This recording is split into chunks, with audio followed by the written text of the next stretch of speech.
అరకు కాఫీని అరకు డ్రగ్స్ అని, రుషికొండ కొండని రుషికొండ ప్యాలెస్ అని బోడిగుండు చేయడం అనేది చాలా బాధాకరం. ఇట్లా చాలా జరిగినాయి. శ్రీశైలం నాగార్జున సాగర్ బోట్ టూరిజం ఆపేశారు, పాపికొండల్లో బోట్ రైడ్లు ఆపేశారు, విశాఖ ఉత్సవం లాంటి పండుగలను ఆపేశారు. మొన్న కశ్మీర్ లో పహల్గామ్ టెర్రరిస్ట్ అటాక్ ఎందుకు జరిగింది? ఎందుకంటే కశ్మీర్ లో ఇవాళ పర్యాటకంగా చాలా అభివృద్ధి చెందుతుంది, చాలా మంది వస్తున్నారు, ఆర్థికంగా అక్కడ అందరూ అభివృద్ధి చెందుతున్నారు. అది చెందిపోతే భవిష్యత్తులో మేము అక్కడ ఉగ్రవాదం చేయడానికి లేకపోతే అక్కడ విభజన రాజకీయం చేయడానికి కుదరదు అనే ఉద్దేశంతో పాకిస్తాన్ నుంచి ఉగ్రవాదులు వచ్చి పహల్గామ్ లో టెర్రరిస్ట్ అటాక్ చేశారు. మనకి ఇక్కడ పాకిస్తాన్ ఉగ్రవాదులు అవసరం లే, ఆ వైసీపీ ఆర్థిక ఉగ్రవాదులు చాలు. వాళ్ళు 500 కోట్లతో ఎంతో అభివృద్ధి చేయొచ్చు. ఆ 500 కోట్లతో ఒక రుషికొండ ప్యాలెస్ కట్టుకున్నారు. ఇట్లాంటి పనులు చేశారు. అయినా పర్వాలేదు. ఇవాళ మళ్ళీ మన ఇండియా కేంద్ర మంత్రిని కలిసిన అరకు కాఫీ వాళ్ళకి ఇవ్వడం, దాని ప్రాముఖ్యత చెప్పడం, మేమందరం మెంబర్స్ ఆఫ్ పార్లమెంట్ లో కూడా అరకు కాఫీ స్టాల్ పెడితే దేశవ్యాప్తంగా ఉన్న అందరూ మెంబర్స్ ఆఫ్ పార్లమెంట్ 800 మంది మన కాఫీ తాగి చాలా బాగుందయ్యా మీ కాఫీ అని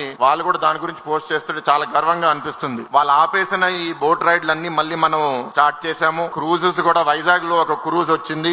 ఏదో రోజు ఆ క్రూజ్ అండమాన్ కూడా వెళ్ళాలని కోరుతున్నాను. ఇక్కడ పెట్టుబడిదారులకి మళ్ళీ ధైర్యం పుట్టించి Oberoi hotel, Mayfair hotel, Taj hotel అని ఉత్తరాంధ్రలో, ఇతర రాష్ట్రాల్లో, ఇతర ప్రాంతాల్లో బాపట్ల బీచ్, ఇక్కడ గండికోట, రాజమండ్రిలో అఖండ గోదావరి ప్రాజెక్ట్ అని కేంద్రం నుంచి 200 కోట్లు కూడా తీసుకుని రావడం జరిగింది. ఇట్లా చేసుకుంటూ పోతాం. నాకు తీర్మానం ఒకటి ఇచ్చారు.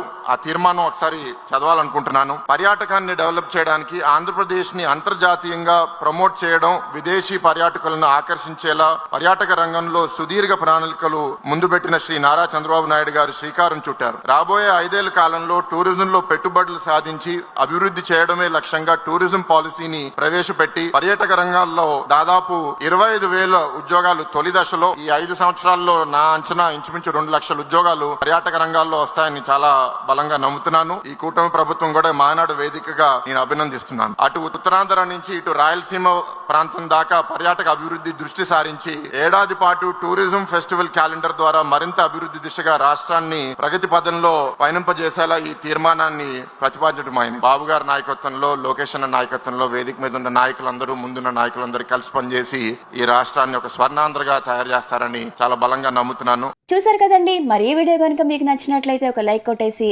మీ అభిప్రాయాన్ని కూడా కామెంట్ బాక్స్ లో తెలియజేస్తూ ఇలాంటి ఇంట్రెస్టింగ్ అప్డేట్స్ కోసం మా ఛానల్ ని సబ్స్క్రైబ్ చేసుకోండి.